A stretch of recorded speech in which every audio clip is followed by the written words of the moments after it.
हम लोग 9th class का हमारा चैप्टर है that is atoms and molecules, और आज हम इसका दूसरा लेक्चर जो है वो आपके सामने लेकर आए हैं। और हमारा जो आज का टॉपिक रहेगा वो है लॉ ऑफ केमिकल कॉम्बिनेशन। इसमें दो लॉ आपके सिलेबस में है। First is law of conservation of मास, तो ये हम लोग आज स्टडी करने वाले हैं, लॉ ऑफ कंजर्वेशन ऑफ मास। मैंने आपको बताया था कि हमारे पास बहुत सारे एलिमेंट्स हैं। जब ये एलिमेंट्स आपस में जुड़ते हैं एक दूसरे के साथ तो कुछ नियम होते हैं, कुछ सिद्धांत होते हैं जिसके अनुरूप इनको जुड़ना होता है। ऐसा नहीं है कि अगर कोई किसी भी रेशो में किसी भी तरीके से जुड़ जाएगा। ऐसे अगर मैं कहता हूँ कि हमने हाइड्रोजन और ऑक्सीजन को लेना है और उससे वाटर की फॉर्मेशन करनी है, तो स्टूडेंट्स ध्यान रखिएगा यहाँ पे जो रेशो है वो दोनों की फिक्स रहती है। हमेशा 2 हाइड्रोजन और 1 ऑक्सीजन जब जुड़ेंगे तभी वाटर की फॉर्मेशन होगी, और इसलिए फार्मूला जो है वो H2O होता है। अगर आप यहाँ पे देखिए, अब सिंपल सा ये हमारे पास सपोज करो कि H है और साथ में हमारे पास H2 + O2 और ये बनाता है हमारे पास H2O। तो 2 हाइड्रोजन है और इससे हम कंपेयर करेंगे तो यहाँ पे 1 ऑक्सीजन, जो वाटर जो बनेगा उसमें 2 हाइड्रोजन होंगे और 1 ऑक्सीजन होगा। ऐसा नहीं है कि 3 हाइड्रोजन जुड़ जाएंगे और 5 ऑक्सीजन जुड़ेंगे और ये हमारे पास H3O5 बन जाएगा और इसको हम पानी कह देंगे या वाटर कह देंगे। नहीं है, कुछ फिक्स नियम होते हैं और उसी नियम के अंदर जो हम लोग आज ये पहला जो नियम पढ़ेंगे, लॉ पढ़ेंगे, that is law of conservation of मास। अब स्टूडेंट पहले इसी टॉपिक को समझिए, law of conservation of mass. Conservation का मतलब क्या होता है? कंजर्वेशन को हिंदी में हम कहते हैं संरक्षण। संरक्षण करने का मतलब होता है जब हम किसी चीज़ को ना तो उसको ख़त्म होने देते, ना ही उसका कहीं से एक्स्ट्रा चीज़ हमें या उसका निर्माण होता, तो उसको बोलते हैं कंजर्वेशन। जैसे हम कहते हैं कि हमें अपने फॉरेस्ट को कंजर्व करना चाहिए। हम चाहते हैं कि भाई ना उन्हें काटा जाए, चलो बेशक हम नए भी लगा रहे हैं लेकिन जो पुराने हैं उनको संभाल के रखा जाए। तो कंजर्वेशन का मतलब ही होता है संभाल के रखना, बचा के रखना। अब यहाँ पर किसको बचाने की बात हो रही है? वो है मास। मास यानी कि आप वेट कह सकते हैं, हालांकि मास और वेट आपको पता है कि अलग अलग होते हैं, बट फिलहाल इसको समझने के लिए आप इसको वेट कंसीडर कर सकते हैं। तो यानी कि वेट जो है वो कंजर्व करना है, वो हमने ख़त्म भी नहीं होने देना, कहीं से एक्स्ट्रा ऐड भी नहीं करना। ये जो नियम था that is law of conservation of mass, ये लवॉइसियर नाम के वैज्ञानिक थे जिन्होंने ये नियम जो है वो दिया था। चलिए आइए इसकी स्टेटमेंट पढ़ते हैं स्टूडेंट, फिर इसको एग्जाम्पल से देखेंगे। देखिए स्टेटमेंट क्या है। It states that mass cannot be created nor destroyed in a chemical reaction, so mass of reactant is equal to mass of product। ये नियम कहता है कि किसी भी केमिकल रिएक्शन में, इवन इन फिजिकल प्रोसेस, किसी भौतिक अभिक्रिया जब होती है या रासायनिक अभिक्रिया होती है, यानी कि केमिकल रिएक्शन होता है या फिर हमारे पास कोई फिजिकल चेंज होता है, उस दौरान रिएक्टेंट्स जो है, मास जो है किसी भी रिएक्टेंट का, ना तो वो क्रिएट किया जाता है ना ही वो डिस्ट्रॉय होता है। यह हम कह सकते हैं कि टोटल मास जो रिएक्टेंट का होगा वही टोटल मास प्रोडक्ट का भी होगा। अब देखो जब टोटल मास रिएक्टेंट का है और वही मास प्रोडक्ट का भी होगा, इसका मतलब ना तो कहीं पे मास बना है ना कहीं डिस्ट्रॉय हुआ। अब छोटा सा एग्जांपल, एक फिजिकल चेंज का एग्जांपल ले लेते हैं। सपोज कीजिए एक बीकर है मेरे पास, एक बड़ा कंटेनर है और उसमें मैंने 1 किलो आइस रखी है।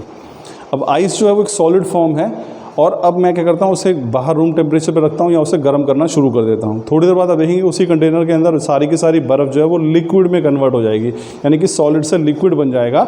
ये एक फिजिकल प्रोसेस है, भौतिक प्रक्रिया है जहाँ पे फिजिकल स्टेट चेंज हो रही है, यानी कि सॉलिड से लिक्विड बन रहा है। अब आप ये देखेंगे कि जो लिक्विड बना है वो भी 1 kg ही होगा अगर उसका वेट करेंगे। बर्फ़ भी पहले उतनी ही थी और जो पिघलने के बाद जो पानी बनेगा वो भी उतना ही होगा। तो वेट बराबर रहा, मास दोनों का बराबर ही रहा, यहाँ पर भी और वहाँ पर भी, रिएक्टेंट केस में भी और प्रोडक्ट के केस में भी।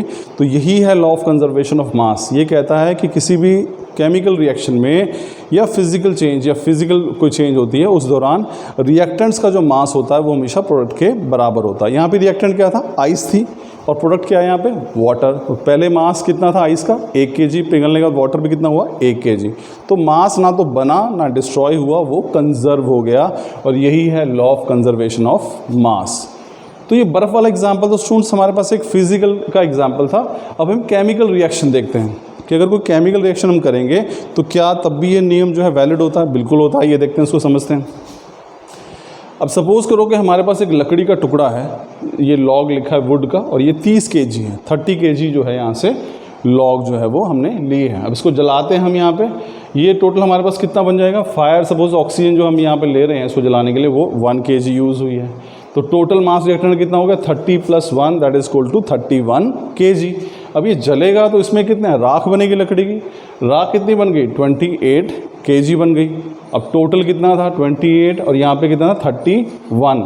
इसका मतलब यहाँ पे कितना केजी जो गैस है, जो स्मोक है, धुआं जो बन के निकला है, वो कितना केजी निकलेगा? 3 केजी। तो अगर आप यहाँ पे देखेंगे स्टूडेंट्स, तो आप देखोगे कि ये जो हमारे पास मास है रिएक्टेंट का, ये कितना है? 30 + 1। ये कितना हमारे पास? 30 + 1 कितना केजी हो गया? 31 केजी। और ये प्रोडक्ट का मास कितना है? 28 + 3, and so 28 + 3 that is also equal to 31 kg. तो रिएक्शन से पहले और रिएक्शन के बाद मास जो है वो सेम रहता है। मास ना तो बनता है ना ही डिस्ट्रॉय होता। अगर ये बनता तो 31 की जगह बन के यहाँ पे कितना होता? 35 हो जाता, 40 हो जाता, लेकिन हुआ नहीं। अगर ये डिस्ट्रॉय होता तो 31 की जगह यहाँ पे कितना रहता? 25 रह जाता, और कम रह जाता, 20 रह जाता, लेकिन वो भी नहीं हुआ। इसका मतलब क्या है कि मास ना तो क्रिएट होता ना डिस्ट्रॉय होता किसी भी केमिकल या फिजिकल प्रोसेस के अंदर। और यही है लॉ ऑफ कंजर्वेशन ऑफ मास। आप इसको यहाँ से समझ सकते हैं। सपोज करो कोई भी दो रिएक्टेंट है A + B, ये बना रहे हैं C + D, तो ये रिएक्शन इस केमिकल जो लॉ ऑफ केमिकल कम्बिनेशन है, ये लॉ ऑफ कंजर्वेशन ऑफ मास, इसके अकॉर्डिंग क्या होगा? मास ऑफ रिएक्टेंट कितना है? A + B, और मास ऑफ प्रोडक्ट कितना है? C + D। तो इस नियम के अनुसार, law of conservation of mass के अनुसार, mass of reactant is always equal to mass of product. और यही हमारे पास स्टूडेंट्स, ये था हमारे पास law of conservation of mass. ये नियम क्या कहता है? ड्यूरिंग एनी फिजिकल और chemical change the total mass of the reactant is always equal to total mass of the product. I am sure आपको समझ में आएगा। Thank you.